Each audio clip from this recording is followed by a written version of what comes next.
Pemirsa, untuk mengetahui kondisi terkini di Turki telah bergabung bersama kami Wakil Ketua PPI Kahraman Maras, Pria Panggalih Mahardika.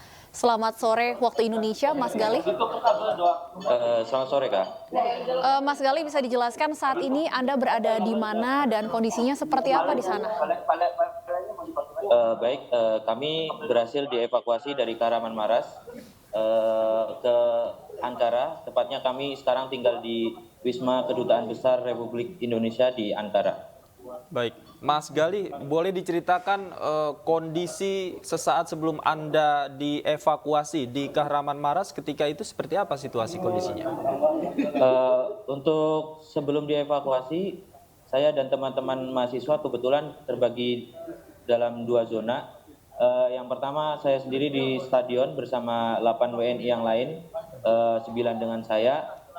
Kami mengungsi di stadion ke pengungsian resmi milik pemerintah Turki, sedangkan sisanya ada sekitar 50 orangan di daerah sekitar kampus. Pada saat gempa terjadi, Mas Galih, Anda berada di mana dan kondisinya seperti apa? Pada saat gempa terjadi, tepatnya jam 4:15 atau 17, saya lagi sedang di rumah. Saya sedang menelpon orang tua saya yang ada di Indonesia.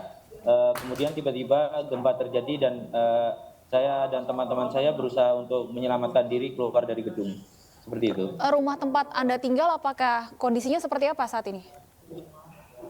Terakhir itu jam 8 pagi saya balik ke rumah saya untuk menyelamatkan berkas-berkas yang bisa saya selamatkan. Untuk rumah saya sendiri masih berdiri dan masih bisa dimasuki pada waktu jam 8 pagi. Kemudian kami mengungsi ke balai kota. Ketika di balai kota ada jam 12 atau jam 1 siang terjadi gempa susulan dan kami tidak tahu keadaan apartemen kami sekarang seperti apa. Oke, Mas Galih, boleh diceritakan sebelum Anda dievakuasi tadi Anda katakan Anda sempat berada di stadion begitu ya dengan para pengungsi yang lain. Ketika itu seperti apa kondisinya? Bagaimana dengan konsumsi, kemudian barang-barang yang dibutuhkan pada saat itu seperti apa? Untuk pengungsian di stadion itu baru dibuka ketika jam 5 sore waktu Turki. Dibantu dengan tentara dan polisi itu untuk membangun tenda-tenda di sana. Untuk pasokan logistik langsung disuplai oleh Badan Penanggulangan Bencana Turki dan juga dibantu oleh tentara dan polisi. Seperti itu. Kalau untuk di Kahraman Maras ini sendiri, ada berapa jumlah mahasiswa warga negara Indonesia di sana? Untuk di Kahraman Maras sendiri ada 59 mahasiswa. Dan seluruhnya sudah dievakuasi ya, Mas ya? Iya, seluruhnya Semua sudah dalam dievakuasi kondisi selamat? Alhamdulillah semuanya dalam kondisi selamat dan berhasil dievakuasi. Baik, Mas Galih, kemudian saat ini Anda sudah berada di kedutaan besar ya. Bagaimana kondisinya di sana dan arahan seperti apa yang disampaikan oleh pihak KBRI kepada para mahasiswa yang ada di sana dan warga negara Indonesia yang ada di sana saat ini?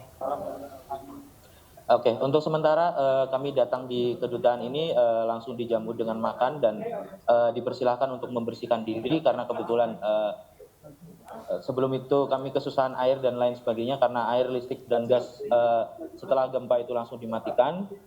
Untuk arahan sementara cuma ada pendataan dan untuk menunggu instruksi selanjutnya. Kalau dari Anda sendiri, Mas Galih, rencana setelah ini apakah akan tetap bertahan di sana atau ada rencana kembali ke Indonesia atau seperti apa? Untuk saya pribadi akan terus update informasi apakah keadaannya seperti apa, boleh kembali ke Maras atau tidak, karena mungkin saya ingin mengetahui dahulu apartemen saya seperti apa gitu. Ketika mungkin apartemen saya sudah tidak bisa tertolong, mungkin opsi terakhir adalah pulang ke Indonesia bagi saya dan teman-teman. Gitu.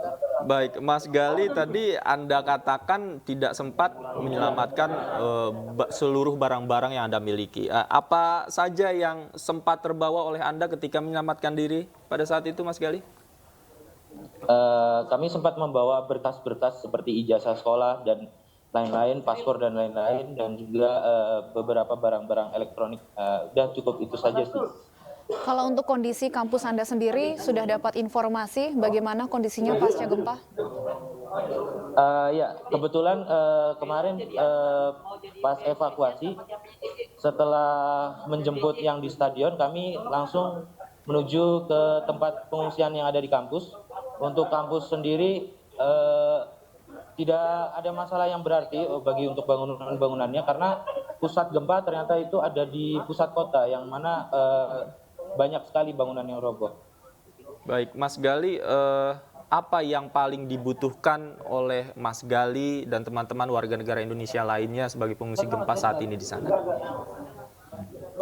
Oke, untuk makanan dan minuman mungkin sudah aman ya dari KBRI, tapi teman-teman di sini mungkin membutuhkan pakaian lah, karena kebanyakan dari kami tidak sempat membawa pakaian untuk menyelamatkan diri.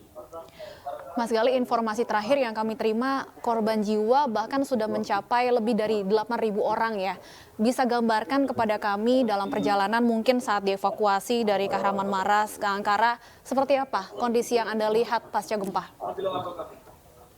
Baik, untuk kondisinya itu di komplek perumahan saya itu ada cuma 1-2 gedung yang roboh, cuma saya pikir ya mungkin hanya itu aja. Ketika saya berjalan ke balai kota, ternyata gedung-gedung di sekitar balai kota roboh semua, dan karena itu terlalu pagi, terlalu dini hari, mungkin orang-orang beristirahat dan tidak sempat menyelamatkan diri, jadi banyak yang terjebak di dalamnya. Oke, Mas Gali, boleh diceritakan kepada kami, tadi Anda sempat katakan bahwa listrik dan air juga mati pada saat kejadian, kemudian bagaimana dengan aktivitas warga khususnya di Kahramanmaras dengan di Ankara pada saat Anda berada saat ini? Seperti apa kondisinya? Baik, untuk listrik dan listrik dan gas kami dapat pahami dimatikan karena untuk mencegah terjadinya kebakaran di puing-puing bangunan yang telah runtuh. Untuk air sendiri, kami disuplai air minum kemasan dalam jumlah yang cukup banyak, seperti itu. Untuk menghangatkan diri, masyarakat di tengah kota, kebanyakan mereka membuat api unggun di spot-spot tertentu, seperti itu.